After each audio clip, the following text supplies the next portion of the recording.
Buenos días, iglesia. Como les dije, vamos a ir a un pasaje muy interesante. Esto es algo que mi papá me pidió. Me dijo, Pablo, yo quiero que traigas esto. Específicamente es un mensaje que es tan importante, especialmente en el día de hoy.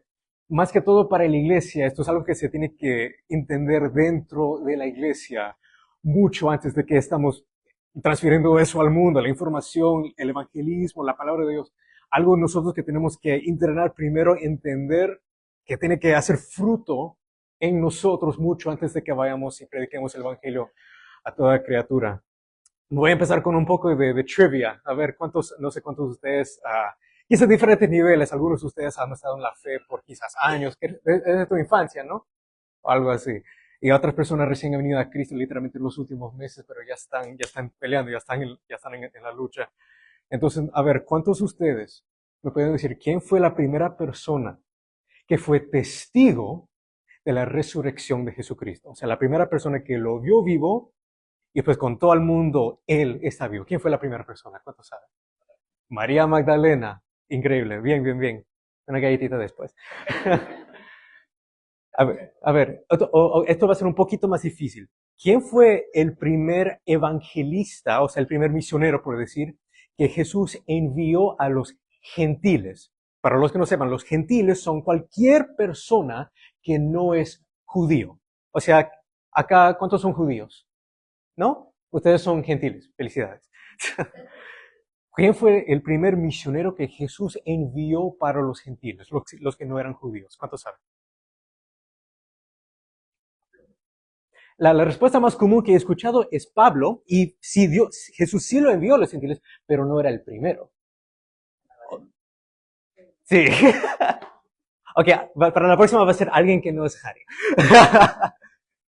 Para los que no saben la historia, es algo increíble que Dios usó.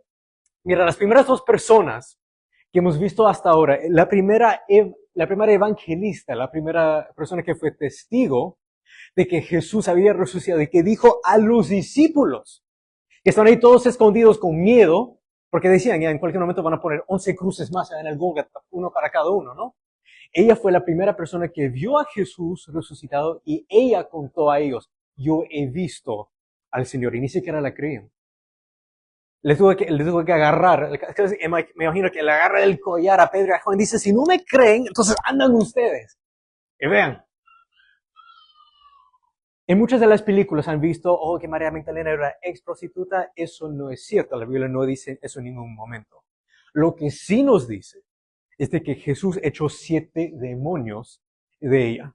Y por causa de eso, ella empezó a seguir a Jesús. Por eso lo amaba tanto. Porque decía, mira lo que el Señor hizo. Porque me hizo libre de estos demonios. No hay ningún detalle sobre cómo exactamente se contaminó. Puede ser por algún pecado sexual, puede ser por brujería. El punto es, Cristo la salvó, la liberó de sus espíritus malignos, y por eso ella sí amaba tanto a Cristo. Incluso después de la resurrección, ella sigue predicando hasta el día que ella murió. Y el Gadareno, para los que no saben esa historia, Jesús cruzó el mar de Galilea y entró a territorio gentil, donde no habían judíos. Y la gente de esa región, se llama Gadara, tenían mucho miedo a un hombre que estaba no solamente endemoniado, sino estaba recontra endemoniado. Con el espíritu que se identificó fue legión. Eso quizás suena un poco raro para nosotros, pero una legión en ese contexto histórico, una legión de soldados romanos era un ejército pequeño de 6,000 soldados. O sea, Cristo libró a María Magdalena de 7 demonios y a ese hombre de 6,000 en un solo día. Y por eso él tenía el deseo, dijo, Señor, deja que yo venga contigo. Y él dijo, no, no, no, no, yo tengo una tarea para ti. Yo quiero, muy bien simple la tarea, yo quiero que vayas por toda esta región, encuentres a esas personas que te tienen mucho miedo, porque por años los has estado atormentando con tus griterías y todo eso. Diles lo que el Señor ha hecho por ti. Unos capítulos después, en el libro de Mateo, Jesús regresa a esa región y hay miles de personas esperándolo. ¿Qué hacían ahí? ¿Por qué quería conocer a este Yeshua de Nazaret? Porque este loco, este recontra endemoniado nos vino a la ciudad sano y dijo, mira lo que el Señor hizo en mi vida. Eso es el poder del testimonio. No se trata de, oh, mírame, mira lo que yo hice, mira lo que yo he logrado, es mira lo que el Señor ha hecho en mí. Entonces Jesús, mira, los primeros misioneros, los primeros evangelistas, una endemoniada y un recontra endemoniado hasta ahora. Ahora, esta es la última pregunta y alguien que no es Harry. ¿Quién fue la primera persona que Jesús envió a los samaritanos? Esto creo que es el más difícil de los tres. Para los que no saben la respuesta a esa pregunta, eso vamos a investigar el día de hoy. Juan capítulo 4 es una de mis historias favoritas. Y yo lo escuchaba de niño, pero nunca realmente entendía la profundidad de eso. Porque, mira, muchos años atrás, ahora yo soy pastor de una iglesia canadiense allá en Toronto y les predico en inglés, pero mucho antes de eso, o sea, más de 10 años antes de eso, cuando yo estaba en la secundaria, yo me uní con esta iglesia porque el pastor de jóvenes de esa iglesia, que ahora también es uno de los líderes, él empezó un movimiento para los jóvenes que se llamaba el movimiento del amor. Entonces dije, pues es fácil, porque ¿cuántas veces han escuchado la frase Dios es amor? A ver, 1000 veces, ¿no?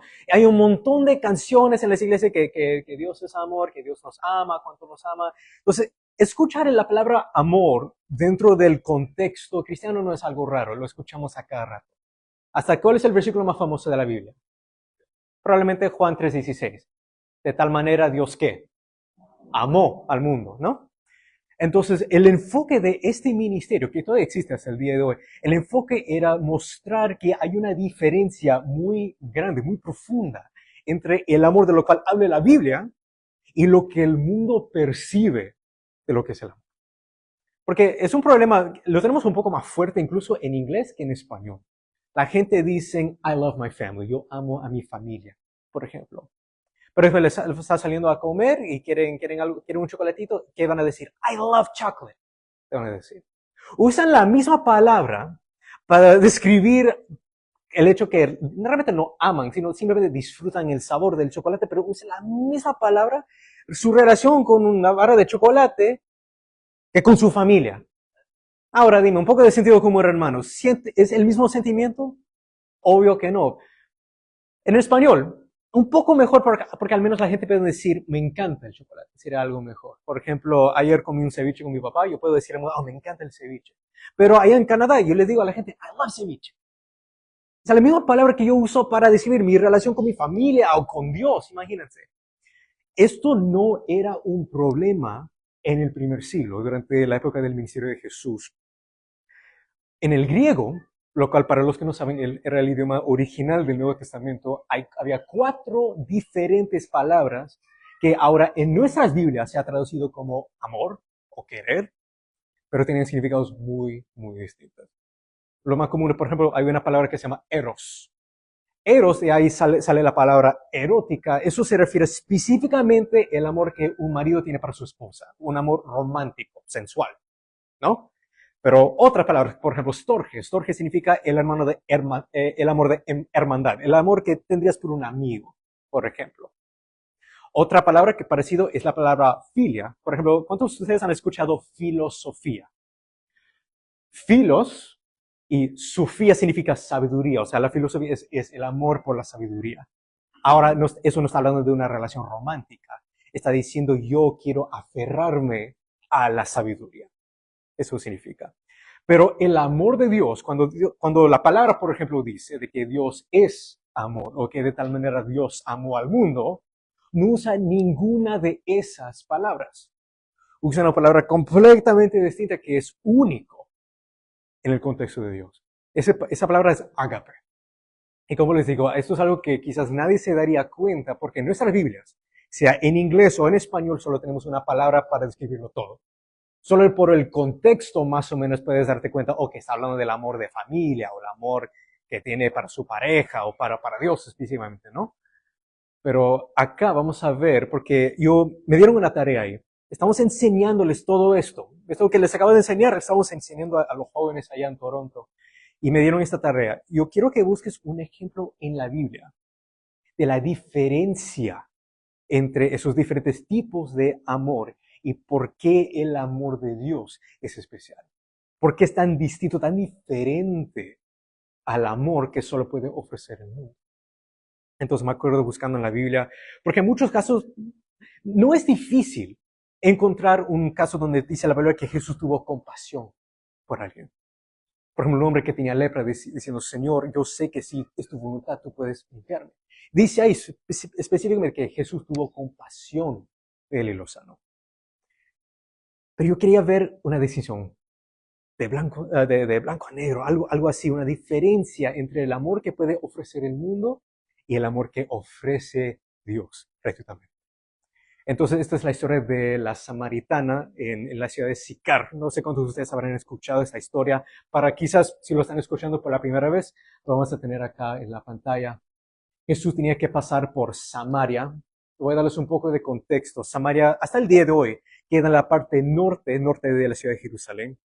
Y había una rivalidad entre los judíos y los samaritanos. ¿Por qué? Porque los judíos básicamente vivían en una burbuja cultural. Solo se casaban entre judíos, solo asociaban entre ellos, ni siquiera podían comer en la casa de alguien que no era judío. Estaban ahí muy encerrados en su cultura. Pero más o menos unos 700 años antes de Cristo, el imperio asirio conquistó la tierra del norte, que se llamaba Israel. Judá se quedó libre por 100 años más hasta que los babilonios lo conquistaron. Pero cuando los asirios tomaron a los 10 tribus del norte a Asiria, durante ese tiempo esa burbuja se rompió. Entonces muchos de estos judíos se intercasaron, básicamente se mezclaron con los asirios. Eventualmente el imperio asirio se fue destruido, entonces la gente, muchos regresaron a la tierra original, pero ahora muchos de ellos eran hijos que eran mitad israelitas y mitad asirios.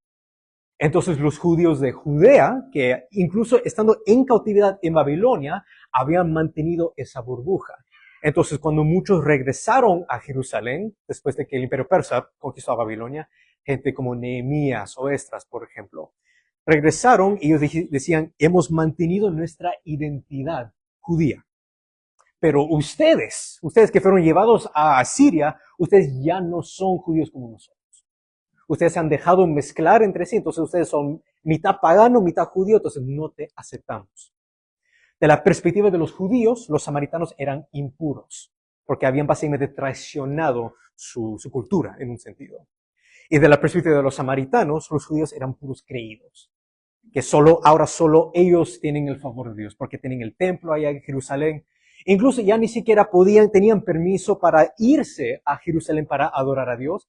Tenían que adorar a Dios en un monte que se llama Gerizim, todavía existe hasta el día de hoy. Ahí hicieron básicamente su versión del templo. Ahí adoraban a Dios. Los judíos tenían su casa, se habían separado.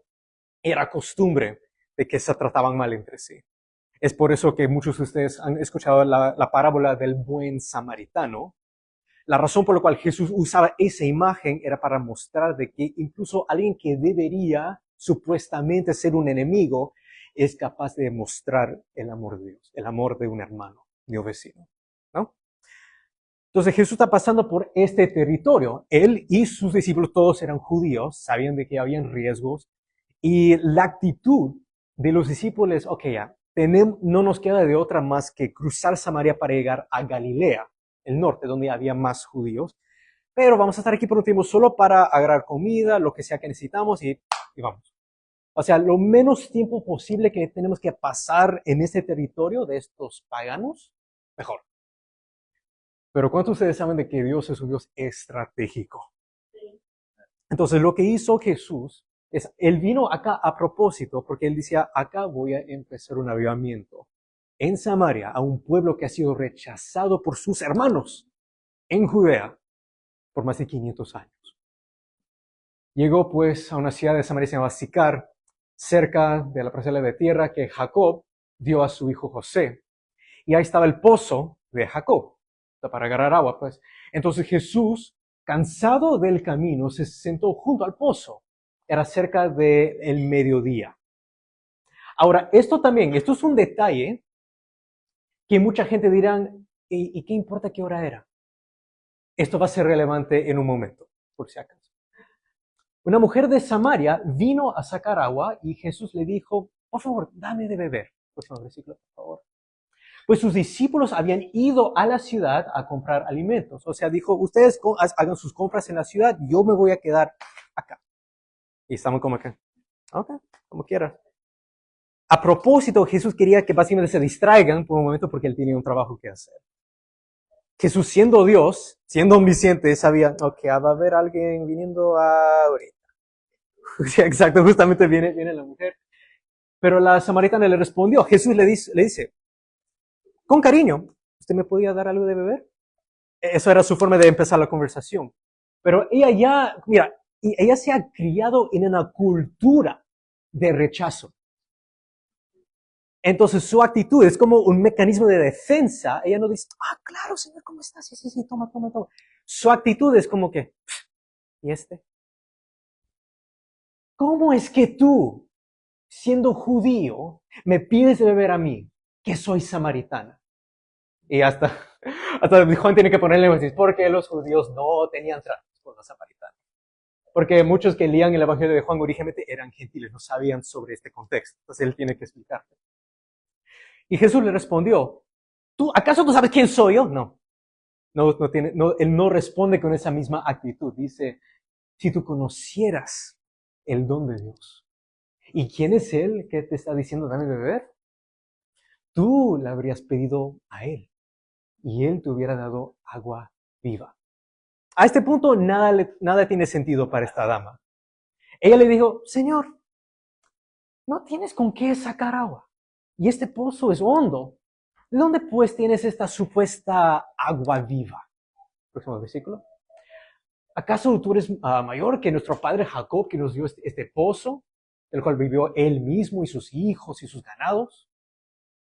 Jesús le respondió, todo el que beba de esta agua volverá a tener sed. Pero el que beba del agua que yo le daré, no tendrá sed jamás, sino que el agua que yo le daré se convertirá en él en una fuente de agua que brota para vida eterna. Y ahora no sabemos el tono de voz de la mujer a este punto. Ella podría haber sido sarcástica o quizás genuinamente estaba diciendo, bueno, si tienes esta agua, no sé, como nunca he ido a Jerusalén, puede ser que tenga un pozo especial o algo así. Ella le respondió, dame entonces esta agua para que yo no tenga sed, ni venga hasta aquí a sacarla. Ahora, esto es el punto. Jesús está usando esto como una metáfora para revelar una verdad mucho más profunda. Esto no tiene nada que ver con agua, o sea, agua física. Está diciendo que si esta mujer sigue tomando de esta agua, ella siempre va a tener que regresar. Ella toma agua ahora, pero mañana va a tener que regresar. Era la costumbre en esa época, para los que no saben. Muy temprano, o sea, justo estaba saliendo el sol, como 6, 7 de la mañana. Eso fue el tiempo antes del mediodía, ojo, antes de que salía el sol. Era costumbre, todas las damas sacaban sus pozos, así, sus baldes, perdón, y iban al pozo y ahí sacaban agua que iban a usar durante el día, para todo, para beber, para lavar su ropa, para dar agua a sus animales, por ejemplo. Y eso era la época del chisme, o sea, todos, mamita, ¿cómo estás? Ahí todas charlaban. Era como un tiempo social en esa época, ¿no? Y después ya subía más el sol, empezaba a hacer calor, entonces y regresaban a su casa. ¿Por qué entonces esta mujer tuvo que esperar hasta el mediodía cuando hacía más calor y sabía que no iba a haber ninguna sola otra mujer ahí sacando agua? ¿No tenía amistades? ¿Qué pasó? Jesús va a revelar qué exactamente es esa agua que ella ha estado bebiendo toda su vida y nunca la pudo satisfacer permanentemente. Siempre ha tenido que regresar y regresar. Jesús le dijo, ve y llama a tu marido y ven acá. Y quizás con un poco de vergüenza responde, yo no tengo marido. Jesús le dijo, bien, has dicho la verdad, que no tienes marido. Porque porque 5 maridos has tenido. Y el que ahora tienes, o sea, hay un hombre viviendo en tu casa en este momento que tampoco es tu marido. En eso has dicho la verdad. A ver, ¿cuántos se quedaron asombrados con la palabra profética que trajo el pastor Daniel Pedro Soto para las familias? Pero ¿a cuántos les encantaría que frente a todo el mundo les diga algo tan avergonzoso así? Ah, sí, es cierto, no tienes marido, porque has tenido 5 en este momento, hay un fonalito de tal en tu casa que ni siquiera es tu marido. O sea, ya vas con el número 6. Es por eso, mira, ahora ven por qué Jesús dijo que sus discípulos se vayan. Él tenía que hablar en privado. Quería confrontar el pecado, porque estaba viviendo esta mujer en pecado, pero sin avergonzar. Y la mujer, finalmente, quizás creo que ahora sí su actitud cambió un poco. Señor, me parece que tú eres profeta. Próximo versículo. Ahora le empieza a hacer preguntas, porque si este es un hombre de Dios, quizás él me puede responder algo que ha estado en mi corazón por mucho tiempo. Nuestros padres adoraron en este monte, el Gerizim, como les acabo de explicar hace poco. Y ustedes dicen que solo en Jerusalén está el lugar donde uno debe adorar, en el templo, ¿no? Jesús le dijo, mujer, cree lo que te digo, que la hora viene cuando ni en este monte, ni en Jerusalén adorarán ustedes al Padre. Ustedes adoran a lo que no conocen. Nosotros, los judíos, adoramos a que sí conocemos, porque la salvación viene de los judíos, pero la hora viene y ahora es cuando los verdaderos adoradores adorarán al Padre en espíritu y en verdad. Porque ciertamente a los tales el Padre busca que lo adoren. Dios es espíritu y los que lo adoran deben adorar a Él en espíritu y en verdad. La mujer le dijo, sé que el Mesías viene. O sea, ella sí creía en el Dios de Israel. El hecho de que los judíos la habían rechazado a su pueblo no significaba que no sigan creyendo en Adonai. Sabía de que el Mesías iba a venir, que es llamado Cristo, y cuando Él venga, nos declarará todo. Jesús le dijo, yo soy el que te está hablando. En eso, finalmente llegaron sus discípulos y se admiraron de que Él estaba hablando con esta mujer samaritana, pero ninguno le preguntó, ¿qué tratas de averiguar? O sea, ¿qué haces aquí? ¿Y por qué estás hablando con ella? Ese versículo. La mujer, ella sí salió, dejó su cántaro, fue a la ciudad y dijo a los hombres, dijo al pueblo de Sicar, vengan y vean a un hombre que me ha dicho todo lo que yo he hecho. ¿No será este el Cristo? O sea, mira, Jesús ni siquiera le tuvo que decir, yo quiero que vayas y prediques el evangelio a toda criatura. Este encuentro con Dios hecho carne fue suficiente para que ella salga corriendo a la ciudad y diga, ustedes tienen que ver esto. Ahora, no sé si ustedes vieron, ahora ven lo que estaba sucediendo. Ustedes ahora me digan, y ahora voy a incluir a ti también esta vez. ¿Qué fue esta agua que esta mujer estaba bebiendo, metafóricamente hablando, de lo cual ella siempre tenía sed?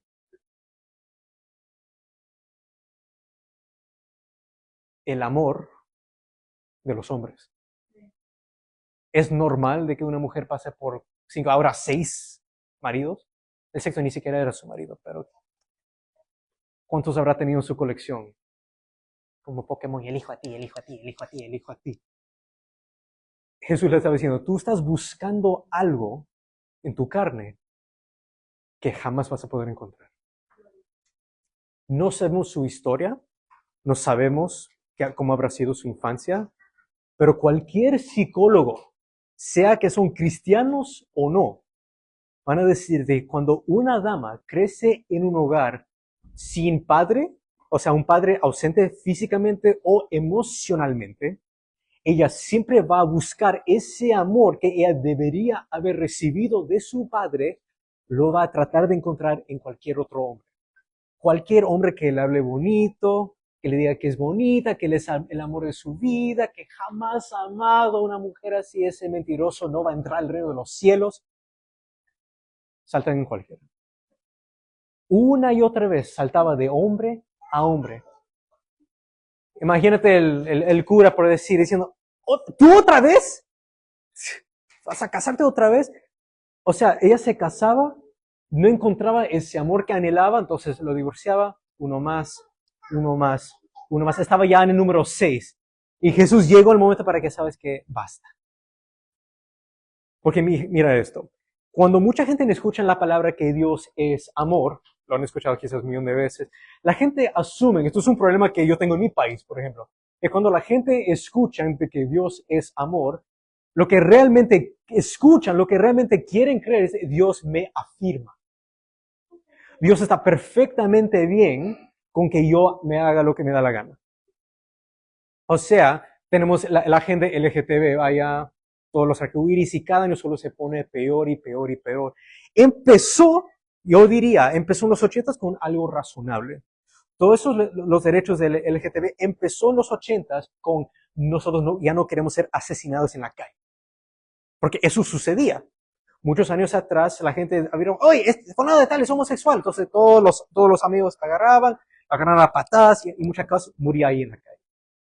Entonces nosotros queremos el derecho de simplemente existir para no ser asesinados. Y le dieron ese derecho. Y sabes qué, yo estoy completamente de acuerdo. Ninguna persona, sea homosexual, heterosexual, lo que sea, nadie tiene el derecho de quitarle la vida. En eso yo estaba de acuerdo. Pero en los 90 empezó a cambiar. Ya no era solamente déjanos existir. Empezó a ser, ahora déjanos tener uniones, al igual que cualquier pareja heterosexual. O sea, así como un hombre y una mujer se pueden casar, nosotros también queremos el derecho de también tener la ceremonia, el certificado reconocido por la ley de que somos pareja. Y el gobierno les dio eso. Ahora estamos satisfechos, ¿no? No. Continuó. Ahora nosotros queremos que enseñen en los colegios de que deberían aceptarnos y nuestro estilo de vida. Si no, van a haber consecuencias. Y eso es lo que sucedió en Canadá en el 2005. Y me acuerdo cuando yo era niño eso sucedió. Con eso se quedaron satisfechos, ¿no? No. El día de hoy, ahora, si tú tienes algo en contra, mira, imagínense, no sé cuántos de ustedes padres, su hija, por ejemplo, tiene que usar el baño y tú esperas afuera, ¿no? Si eres hombre, esperas afuera, ¿no? Ya, hija, haz lo que tengas que hacer. ¿Cómo reaccionas tú si ves un hombre vestido como mujer? Tiene su peluca, tiene todo su maquillaje, tiene su vestido, entra al baño donde está tu hija. ¿Cómo reaccionas? Bueno, según la ley, ahora en Canadá, tú no puedes decir nada. Ahora tú eres transfóbico. Si tú dices, ¿qué haces ahí con mi hija? Tú eres un transfóbico, te van a poner nombre tal y tal y tal. No sé si ustedes están notando un patrón. No importa cuánto territorio le estás dando a esta comunidad, nunca están satisfechos. Yo diría, eso no es el problema, es el síntoma de un problema mucho más grande. ¿Cuál es el problema más grande? Mira la infancia de estos. Estadísticamente, más del 70% de la gente que está en esa comunidad LGTB fueron abusados sexualmente en su infancia. Lo que practican el día de hoy, que hacen sus ceremonias, que hacen sus parades, ¿qué es parade? Hacen sus paradas allá en el centro de Toronto cada junio, celebrando y dándole el dedo a Dios, eso es lo que están haciendo. Todo eso es un síntoma de un dolor que nunca se sanó, que viene desde su infancia. Entonces, por decir, el agua que han estado bebiendo una y otra vez es la afirmación del mundo. La afirmación de que una sociedad que pretenda de que esto está bien. Pero a pesar de eso, más del 80% de los jóvenes en esa comunidad viven con depresión y hasta el 20% cometen suicidio. ¿Por qué? Quizás porque están tratando de llenar un vacío con el mundo, pero la única persona que puede llenar ese vacío es Dios. De que Dios traiga sanidad a ese corazón para que puedan experimentar ser aceptados. Yo sí. Y dicen, pero Dios me ama. Obvio, hermano. Y le digo, ahí en la calle digo, sí, Dios te ama tanto, así como eres, así, es cierto. Pero también Dios te ama demasiado para dejarte así como eres. Si alguien está enfermo, yo tengo la medicina, yo le puedo decir que lo amo todo lo que quiero, yo puedo darle besitos y todo eso, pero si yo no le doy la medicina, ¿realmente lo amo? Claro que no. Si yo voy a la cama de esa persona enferma y digo, yo te amo así como estás, está bien que tengas cáncer y no sé qué, no sé cuánto. Si yo no doy el remedio, se va a morir. Entonces la gente quiere un Dios de amor, en su perspectiva, un Dios que afirma mi estilo de vida, de pecado. Y sí, tú puedes tener un Jesús así, tú puedes tener un Dios así. Un Dios que te está acariciando, te está afirmando, dejando que vivas la manera como tú quieras. Ya, todo lindo, pero eso también es un Jesús que no te puede salvar. Al final de los días, este Dios que han creado en sus mentes es un Dios falso, es un ídolo. Ese Dios los va a acariciar hasta el infierno. Es así de simple. Entonces, cuando Jesús se encontró con esta mujer que había ya tenido 5 maridos, ya estaba en el sexto, Jesús podría haber, está bien que Dios así, es que los hombres son malos.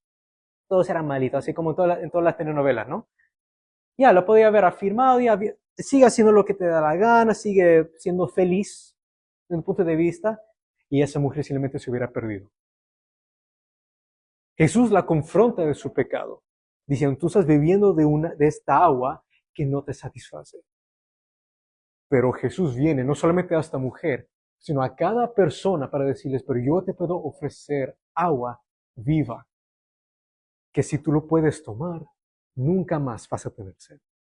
Más adelante, en el Evangelio de Juan, Jesús identifica esa agua viva con el Espíritu Santo, que es Dios, tercera persona de la Trinidad, y porque Él es Dios, Él puede dar a ti el amor del Padre.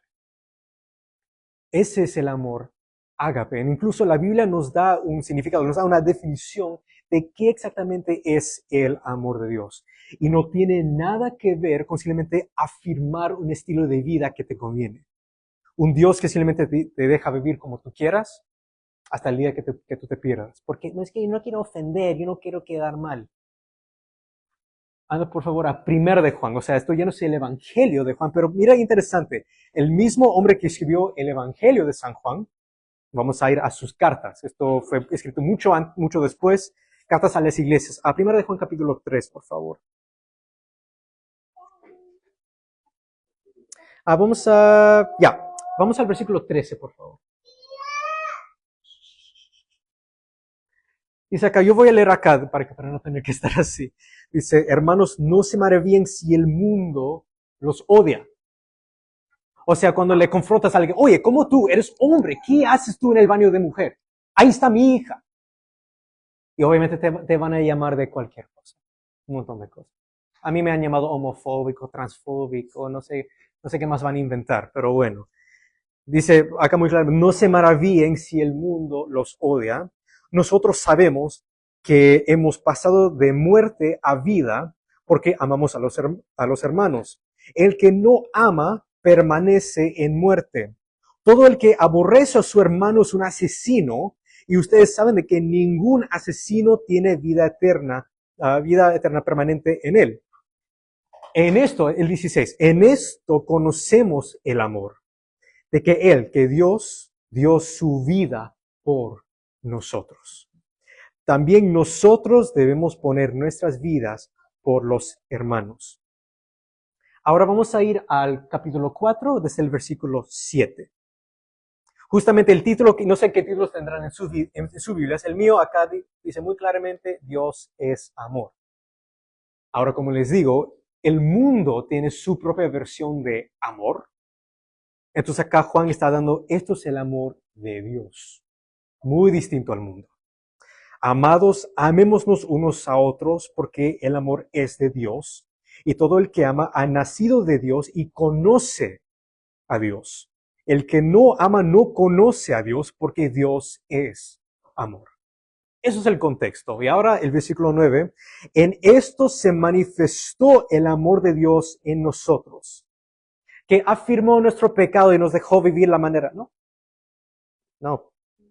En esto se manifestó el amor de Dios en nosotros, que Dios ha enviado a su Hijo unigénito al mundo para que vivamos por medio de Él.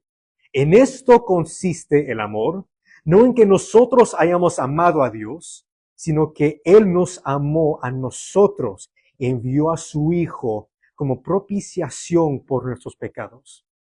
Amados, si Dios así nos amó, o sea, esta es la forma de amar.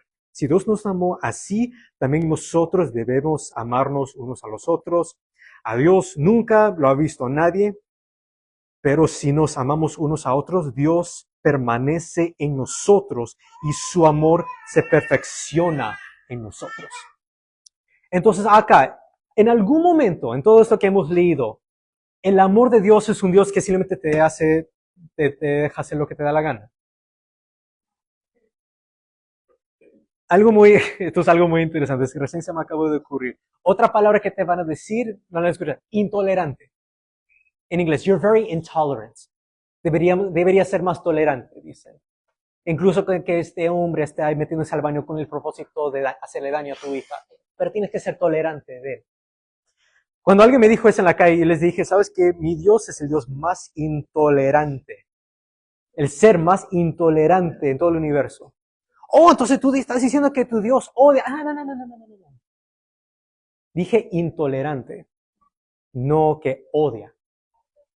Mi Dios es tan intolerante del pecado y esa maldición que cayó sobre este mundo que Él dejó su trono, entró a este mundo a través del vientre de María, se hizo un ser humano, el verbo se hizo carne y habitó entre nosotros.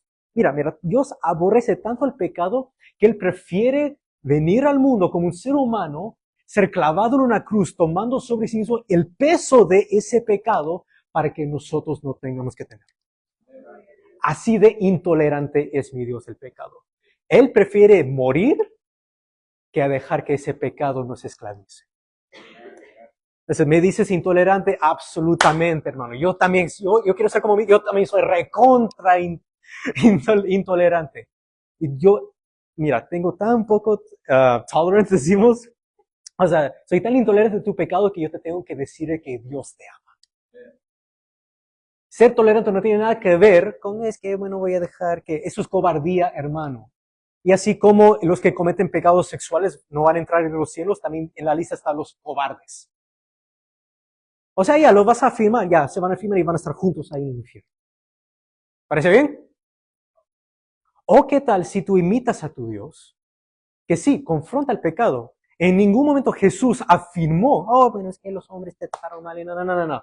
Le dije, si tú sigues tomando de esta agua, siempre vas a tener sed hasta que te mueras. Pero yo te ofrezco el día de hoy agua viva. Y si tú lo aceptas, si tomas, si te dejas ser lleno del Espíritu Santo, quien es Dios, que te da su amor ágape, es un amor incondicional, porque así es, Dios sí te acepta como eres, pero no te deja como eres. El propósito de Dios es restaurar. Todo, mira, no sé cuántos de ustedes han leído la Biblia de Génesis Apocalipsis, pero el spoiler que les voy a dar es de que la historia es así de simple. Dios crea un mundo perfecto, nosotros elegimos destruir ese mundo con el pecado y la muerte, y Dios restaura ese jardín. Dios restaura el Edén. Así termina la Biblia. La historia empieza en un jardín y termina en un jardín restaurado. En el medio es la historia de cómo Dios destruyó el poder del pecado y la muerte. Eso es el amor de Dios. Por eso, otro versículo más. Yo quiero que ustedes memoricen esto. Romanos 5:8, por favor. Martín, Romanos 5:8, por favor. Esto es uno de mis versículos favoritos en toda la Biblia. Yo quiero que se les quede grabados. Si ustedes tienen lápiz en la Biblia, tomen el screenshot. Sí. Me acuerdo, voy a cerrar con esto. Me acuerdo cuando yo estaba evangelizando con la gente y mucha gente creen en Dios. Creen en un Dios, ¿no? Yo he hablado con judíos, he hablado con musulmanes, yo he hablado con gente que simplemente tienen una perspectiva deísta. O sea, yo creo de que hay un Dios por ahí, pero no sé cuál es, ¿no? Cuando un día que yo estaba hablando con una amiga musulmana, que también creen en Dios, ellos dicen que creen en el Dios de Abraham, Isaac y Jacob, en su teología. Yo le hice esta pregunta bien simple a mi amiga. En este momento, según tu libro, según tu Corán, ¿tu Dios me ama en este momento? Según el Corán, los cristianos, nosotros adoramos a 3 dioses. Dicen que el Padre, el Hijo y el Espíritu Santo son 3 dioses separados. Eso no es cierto. O sea, nosotros somos paganos, básicamente. Estamos tan cerca, pero somos paganos. Y hay versículos en el Corán que dice que Dios no ama al pecador. Entonces yo le hice una pregunta bien simple a mi amiga. Le dije, en este momento yo soy cristiano, yo creo de que Jesús es Dios hecho carne y yo también creo que el Espíritu Santo es Dios. O sea, yo soy pagano, según ustedes. ¿Tu Dios me ama en este momento? La respuesta honesta es no. Ella me podía haber mentido, pero yo ya había leído el Corán, o sea, yo ya sabía la verdad de lo que dice ahí. Su Dios no me ama como estoy. Mira, si en ese momento declaro que no hay otro Dios que Alá y que Mahoma es su profeta, ahí recién su Dios me va a amar. Eso es un amor condicional, ¿no es cierto? Haz esto y te voy a amar. Si no lo haces, no te amo. Bien simple, ¿no? Pero yo saqué mi Biblia y yo le dije, pero ¿sabes que la diferencia entre tu Dios y el mío? Tu Dios no me ama así como estoy ahora, pero mi Dios te ama así como estás en este momento. A pesar de que tú crees en un Dios falso, que tú rechazas a Jesucristo como el único camino al Padre, dices que Él no es Dios, solo era un profeta entre un montón, que está al mismo nivel que Mahoma o quizás un poco menos. Y incluso ni siquiera creen de que Jesús fue crucificado. Dicen que Jesús no murió, que Alá lo rescató y todo eso fue una ilusión. A pesar de todo eso, yo le mostré este versículo. Pero Dios demostró su amor. O sea, no es solamente Dios diciendo I love you a todo el mundo. Es Dios demostrando su amor para con nosotros en esto. De que aun siendo pecadores, Cristo murió por nosotros. Yo le mostré ese versículo a mi amiga. Le dije, mi Dios te ama tanto en este momento. A pesar de que tú vives en pecado, estás adorando a un Dios falso, cada mañana tú abres los ojos y respiras porque Dios te ha dado su gracia y su misericordia. Y mientras que tú tienes vida, mientras que hay aliento en tus pulmones, Dios es Padre llamándote para que vengas a Él. Dándole el mismo mensaje que a esta mujer. Si sigues tomando de esta agua, en tu religión falsa o cualquier otra cosa, siempre vas a tener sed.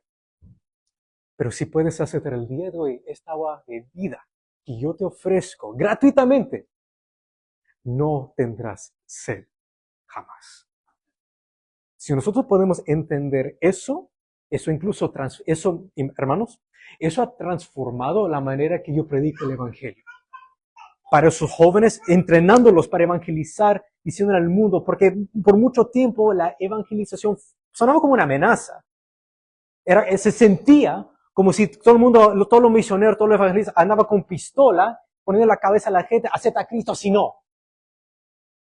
Por mucho tiempo, y hasta el día de hoy, en Canadá, Estados Unidos, es muy común ver gente en las calles, con banderas muy grandes o con megáfonos, diciendo, arrepiéntanse, si no se van al infierno, ustedes son un montón de pecadores. No sé cuántos de ustedes han visto videos así en el internet. Pero el Evangelio no es una amenaza, el Evangelio literalmente significa buenas noticias, buenas nuevas. ¿Qué buena nueva puedes dar a una persona de lo cual estás poniendo una pistola en su cabeza? Oh, se me acabaron las balas, esa es la buena noticia, ¿no? No, es una invitación. Mira, no tiene nada que ver, algo que tengo que poner muy claro, el Evangelio no tiene nada que ver con una persona mala ahora convirtiéndose en una persona buena. Por mucho tiempo en la iglesia, eso sí es la percepción. Bueno, yo era malo, ahora soy bueno. No. La verdad, yo estaba muerto, un esclavo del pecado, y Jesús me libró, me sacó de ese mundo de tinieblas y ahora entro a su trono de gracia. Yo entro, estoy ahora sentado con Él, en el Altísimo, en su reino de luz. El mensaje del Evangelio es un mensaje de rescate. Jesús rescató a esa mujer samaritana de una vida de esclavitud a la lujuria. Esclavitud a un mundo donde el único amor que ella conocía era el amor condicional de los hombres.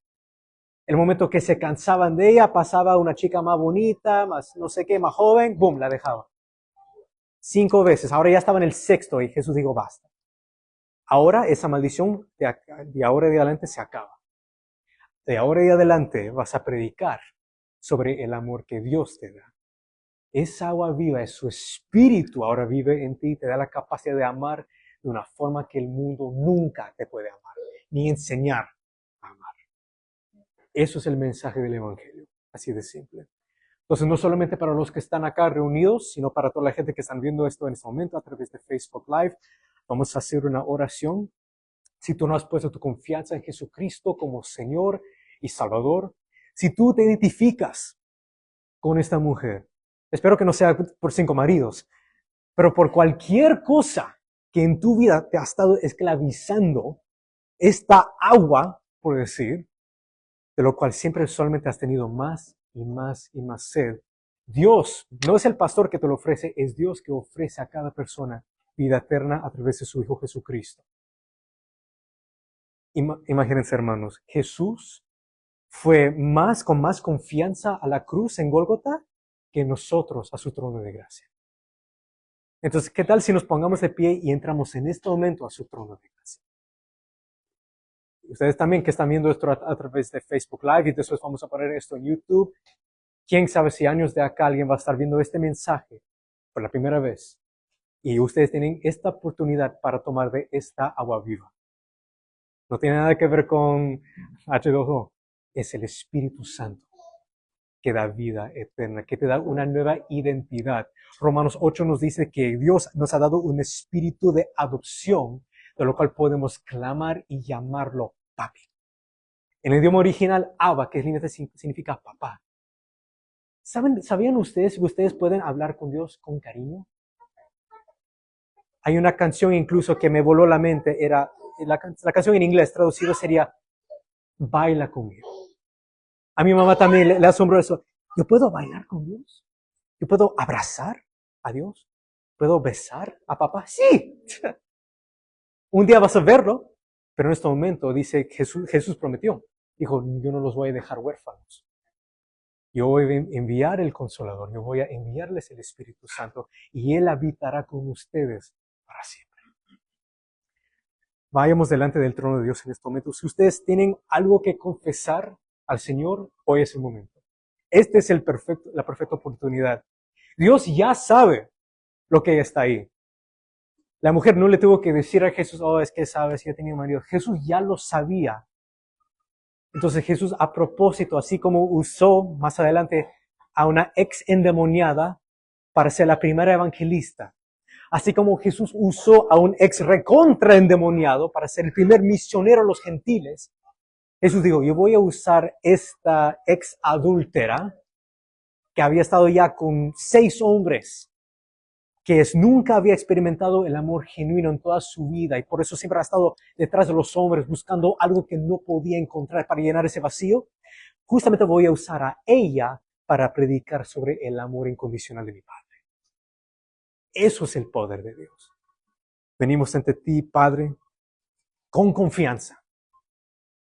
Tenemos este peso enorme sobre nuestros hombros, se llama el pecado, esa maldición de la muerte, por lo cual todos nosotros hemos pecado y hemos caído en la gracia de Dios, pero Dios demostró su amor por nosotros. Tú demostraste tu amor por nosotros en esto, de que aún siendo pecadores, Cristo murió por nosotros. Gracias, Señor, por tu amor incondicional. Que tú nos amas así como estás, pero tú no nos quieres dejar como estamos.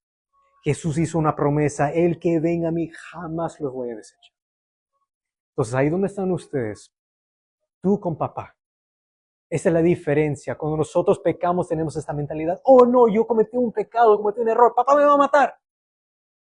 No, el día de hoy dices, cometí un error, cometí pecado, tengo que buscar a papá.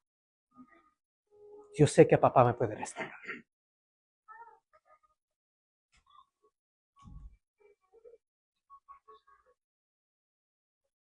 Así nomás en el silencio, aprovecha, habla con papá, confiésale. Ni siquiera tienes que rogarlo. Él está ahí como el papá del hijo pródigo. Siempre miran, todos los días salía y miraba, esperando que algún día en el horizonte iba a ver su hijito regresando a casa.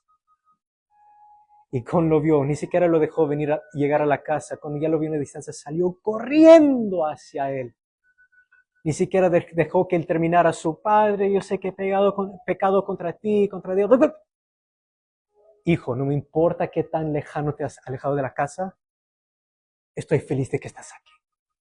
No me importa lo que has hecho. No importa en qué has gastado toda esa plata. Estoy feliz de que llegaste. Lo que sea en el pasado, ya pasó. Ese padre abrazó a su hijo. ¿Por qué? Porque según la ley judía, si un hijo maldecía o le faltaba el respeto, deshonraba a su padre, merecían ser apedreados. Entonces este padre salió corriendo y abrazó a su hijo antes de que la gente del pueblo lo alcanzara.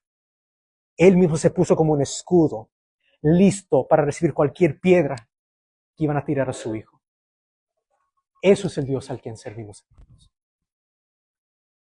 Si ustedes nunca han recibido a Jesucristo como Señor y Salvador, les digo muy claramente, Jesús es Dios, entró a este mundo a través de la Virgen María, vivió una vida perfecta que tú y yo no podíamos vivir y dio su vida como el Cordero de Dios que quita los pecados del mundo. Él murió allá en Golgata. Lo enterraron en una tumba y al tercer día Él resucitó entre los muertos. Él ascendió al cielo 40 días después y en este momento Él está sentado a la diestra del Padre. Y Él algún día va a regresar para juzgar. Él viene como juez a los vivos y a los muertos. Encuéntrense en amistad con Dios. Encuéntrense como padre, como la relación entre padre e hijo. Cuando nuestro Rey viene, vas a poder reinar con Él. Dice, Señor Dios, yo confieso con mi boca de que Jesucristo es el Señor y de que Él murió en esa cruz por mis pecados y al tercer día resucitó de entre los muertos para darme vida eterna.